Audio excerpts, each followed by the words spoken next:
বায়োডাইভার্সিটির student. আমরা একটা এই বিষয়ে কাজ করছি প্রজেক্টে। তো আমরা এই বিষয়ে কিছু প্রশ্ন আপনাকে করতে চাই, আপনি এই বিষয়ে থেকে উত্তর দেবেন। আপনার নাম কি? আমার নাম প্রদ্যুৎ মণ্ডল। আপনার বয়স? আমার বয়স 53+।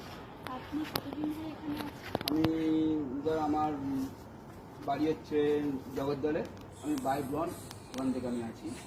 হ্যাঁ জন্মস্থান কি হলো ওখানেই? হ্যাঁ আমার জন্মস্থান ওখানে। আপনার কি প্রাত্যহিক জীবনে আপনি কি কোনো খাদ্যশস্য গ্রহণ করেন? যেহেতু আমাদের গ্রামে বাড়ি, সেহেতু চাষবাসের সাথে তো একটু আধটু জড়িত থাকতেই হয়, কিন্তু কিছু কিছু মরশুমি সবজির চাষবাস হয়। হ্যাঁ, মরশুমি সবজি বলতে শীতকালে যেমন ফুলকপি, মটরশুঁটি এইটা হয়, আর গরমকালেও সেই রকম তো মানে তো ঢ্যাঁড়স তো সবসময় হয়, এবং অন্যান্য আনুষঙ্গিক শাকসবজি চাষ হয়, ঝিঙে টিঙে হয়। আর এমনি ধর আমাদের প্রধান খাদ্যশস্য তো যেহেতু ভাত, সেহেতু চাল অল্প কিছু হয়, এবং সেটা একটুখানি উচ্চ মানের ক্ষমতা সম্পন্ন চাষ হয়।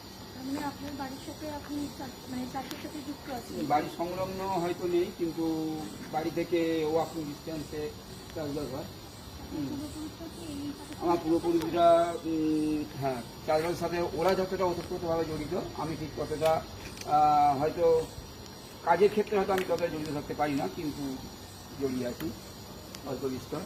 আপনার কিছু মনে হয় যে আগে যারা চাষবাস করতো তার থেকে এখন কিছু চেঞ্জ হয়েছে? হ্যাঁ অবশ্যই। তো চাষের যে আগে যে মানে আমার যেটা মনে হয়েছে যে যেহেতু ধান আমাদের প্রধান চাল, মানে ভাত যেহেতু আমাদের প্রধান খাদ্যশস্য, ধানের যে গুণগত মান সেটা পরিবর্তন অবশ্যই হয়েছে। কারণ আগে যে ধান থেকে যে চাল থেকে যে ভাতটা যেটা হতো, সেটা যে মানে স্বাদের যে রকম ফের সেটা অবশ্যই হয়েছে। আগে মানে চালের টেস্ট, মানে ভাতের টেস্ট একরকম ছিল, এখন পুরোটাই চেঞ্জ হয়েছে। চেঞ্জ বলতে মানে অবনমনের দিকে গিয়েছে, আর হয়তো মানে পরিমাণ হয়তো বৃদ্ধি হয়েছে, কিন্তু গুণগত মানের রকমটাই হয়েছে। বন্য কোনো শাকসবজি খান? হ্যাঁ, বন্য শাকসবজি বলতে কলমি শাক, কুলেখাড়া এগুলো হয়। হ্যাঁ, এগুলো আগে আরও বেশি পরিমাণে খেতাম, কিন্তু এখন যেহেতু জমির পরিমাণ কমে গিয়েছে, সেই জন্যে এগুলো পরিমাণ একটু একটু করে কমতে শুরু করছে। ধন্যবাদ।